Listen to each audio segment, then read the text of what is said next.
Dedinho de prosa, café e pimenta.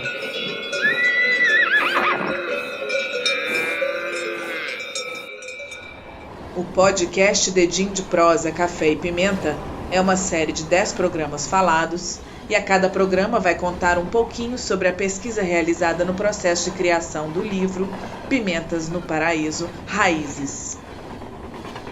Tema de hoje: urbanismo e higienização. Seu Luiz, vem cá um pouquinho. O senhor está muito sumido. É que eu estava viajando no estrangeiro. Cheguei agora. Estou precisando de tomar um banho, pois a viagem foi muito longa. O senhor não quer entrar um pouquinho, só um minutinho? Eu te ofereço meu lavabo para o senhor lavar as mãos e, de quebra, prepara um cafezinho novinho. Entra. Pois não. Eu vou aceitar sim. Com licença. Bom que a gente adianta um dedinho de prosa. Me conta mais uma daquelas suas histórias. O senhor, onde é que estava, o senhor? Na França. Espera aí que eu vou lavar a mão aqui. Eu vou aceitar a sua oferta.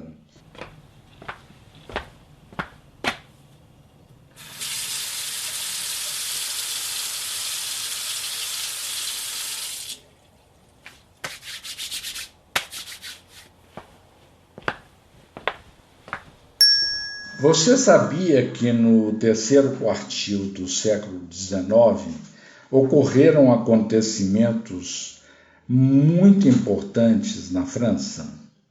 Todos eles relacionados à higiene. Naquela época, Louis Pasteur descobriu os micro-organismos utilizando o microscópio. Até então, ainda era largamente aceita a teoria da geração espontânea proposta por Aristóteles, que afirmava que os organismos nasciam espontaneamente do lixo, por exemplo. Sabia? Foi Pasteur que afirmou que os micro-organismos vivos já pré-existiam no material descartado, e eram eles os responsáveis pelos processos de fermentação e decomposição, e que, para eliminá-los, bastava submeter o material a altas temperaturas, hoje conhecido como processo de pasteurização. Higiene, né, seu Luiz? Lavar as mãos, tomar banho, coisas que parecem naturais pra gente, mas eu não sabia que a humanidade tinha demorado séculos para entender uma coisa que parece tão óbvia. Pois é, minha filha. Foi só na Inglaterra, em 1865, que o cirurgião Joseph Lister aplicou os conhecimentos de Pasteur para eliminar os micro-organismos vivos em feridas e incisões cirúrgicas. Foi também só em 1871 que o próprio Pasteur obrigou os médicos dos hospitais militares a ferver o instrumental e as bandagens que seriam utilizadas nos procedimentos médicos. Pela primeira vez, a humanidade tomou conhecimento que, para realizar uma cirurgia, era necessário que medidas higiênicas fossem adotadas e, se não fossem observadas, poderiam causar sérias infecções que levariam o paciente à morte. Foi só aí, nessa época da história da humanidade, que começou a ficar claro para todo mundo que, se medidas higiênicas não fossem tomadas durante um parto, por exemplo, a puérpera morreria a curto prazo, a chamada febre do sétimo dia. Até então, muitas mulheres morreram ao dar à luz porque simplesmente quem as assistia durante o parto não lavava as mãos e nem os instrumentos utilizados, como a tesoura para cortar o cordão umbilical. A minha avó, com 25 anos de idade, em 1915, foi uma das vítimas desta falta de higienização. Que triste! Não demorou muito para que o conceito de higienização fosse estendido, generalizado para várias outras áreas, inclusive a saúde pública. Foi escancarado para muitos que os agentes patógenos microscópicos atuavam muito mais do que se pensava, sendo a causa de milhares de mortes. Que interessante! Tá aqui seu cafezinho novinho e uma colherzinha limpinha para o senhor adoçar.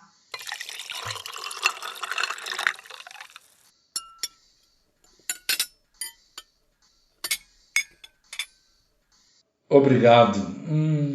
Que saudade desse cheirinho de café coado na hora.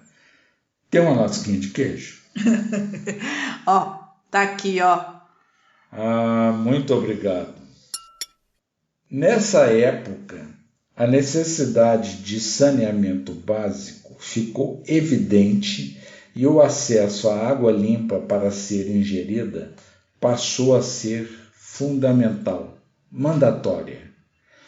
O esgoto que antes era visto como normal a céu aberto, agora era premente que deveria ser canalizado e tratado. De repente, as grandes cidades espalhadas pelo mundo entenderam que não poderiam continuar como estavam. Paris é uma delas. Antes mesmo dos trabalhos de Pasteur, o imperador Napoleão III já havia determinado que Haussmann remodelasse inteiramente a cidade. Para este fim, foi demolido inúmeras vias pequenas e estreitas, residuais ainda do período medieval. O Haussmann criou imensos bulevares, organizadores do espaço urbano, como jardins e parques. Uma verdadeira transformação. Em Paris, a mudança foi tal que a cidade passou a ser um exemplo a ser seguido por todo o mundo e várias cidades também fizeram sua reformulação urbana. E no Brasil, como foi? Dentre estas grandes cidades, Rio de Janeiro é uma que a gente pode citar, que no início do século XX, sob o governo do prefeito Pereira Passos, passou também por uma grande transformação. No Rio de Janeiro, foi eliminado do centro da cidade os morros do Castelo e do Livramento, aquele onde nasceu o Machado de Assis. E as terras retiradas desses morros foram utilizadas para a obra que hoje é conhecida como o Aterro do Flamengo. Jogaram as terras dentro do mar e aterraram as terras dos morros. E em Minas Gerais? Em Minas Gerais, Ouro Preto, a capital da província de Minas Gerais, nessa época, final do Império, passou também por uma grande reurbanização. As obras tinham o objetivo de sanear e reorganizar a cidade, mas mesmo assim, mesmo reurbanizada, Ouro Preto não conseguiu alcançar o seu objetivo maior, que era se manter como capital da província. Nossa, quanta mudança, hein? O senhor aceita mais um cafezinho? Só mais um dedinho. Obrigado. Todas essas histórias que estou contando são para mostrar que na segunda metade do século XIX pairava no ar dois valores associados que passaram a ser o espírito da época: a higienização e a reurbanização decorrente e necessária. Você deve estar se perguntando: e o que Paris tem a ver com São Sebastião do Paraíso no final do século XIX? Eu estava pensando exatamente isso. Qual o elo dessas histórias com a nossa região, com a cidade de Paraíso? Pois é, vou te contar, mas antes quero abrir um breve parêntese aqui. Essa pergunta me fez lembrar de uma antiga gramática de português onde eu estudava e que foi escrito por Marques da Cruz. Em uma determinada altura, para minha surpresa, enquanto eu estudava, ele escreveu: não confundir paraisense com parisiense. Boa. Paraisense é aquele que nasce em São Sebastião do Paraíso. Sim. E parisiense é aquele que nasce numa outra cidade. Brincadeira minha. Agora é sério, voltando ao nosso assunto. Depois que foi feita a remodelagem da cidade de Paris, a repercussão foi tal que o mundo inteiro passou a tomá-la como exemplo de cidade a ser seguido, incluindo os aspectos de saneamento básico.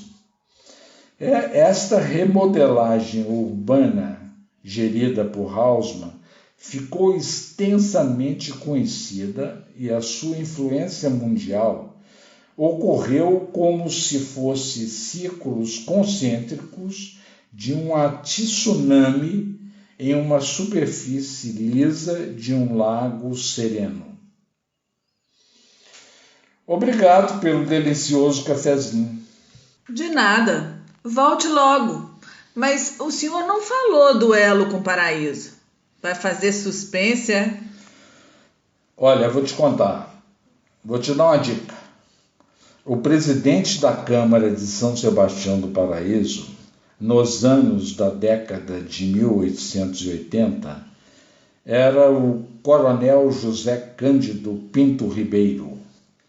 Ele era formado em farmácia, músico e matemático. Era um homem bastante esclarecido e bem formado. As informações sobre a higiene e as reformulações urbanas certamente não passaram desapercebidas por ele, no momento que ele assumiu a prefeitura da cidade. Paraíso, nesta época, continuava com aquele grande espaço utilizado antigamente pelas feiras de troca em frente à igreja. Só que na época dos anos 1880, não era mais do que restos de ruínas. E aí, o que foi que aconteceu?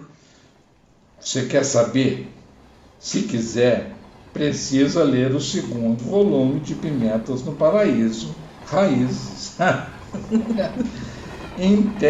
Até logo! Você escutou mais um episódio do podcast Dedinho de Prosa, Café e Pimenta, uma série de programas falados em que Luiz Pimenta Neves Júnior nos conta um pouco sobre os diversos temas que perpassam o processo de escrita do seu livro Pimentas no Paraíso, Raízes. Se você gostou desse podcast, então compartilhe com outras pessoas. Colabore ajudando a difundir as memórias da cidade de São Sebastião do Paraíso, que em 2021 completa 200 anos. Em breve, novidades sobre o lançamento do segundo volume do livro. O livro Pimentas no Paraíso conta com o patrocínio da Laticínios Aviação por meio da Lei Federal de Incentivo à Cultura, Secretaria Especial do Turismo, Ministério do Turismo, Pátria Amada Brasil, Governo Federal.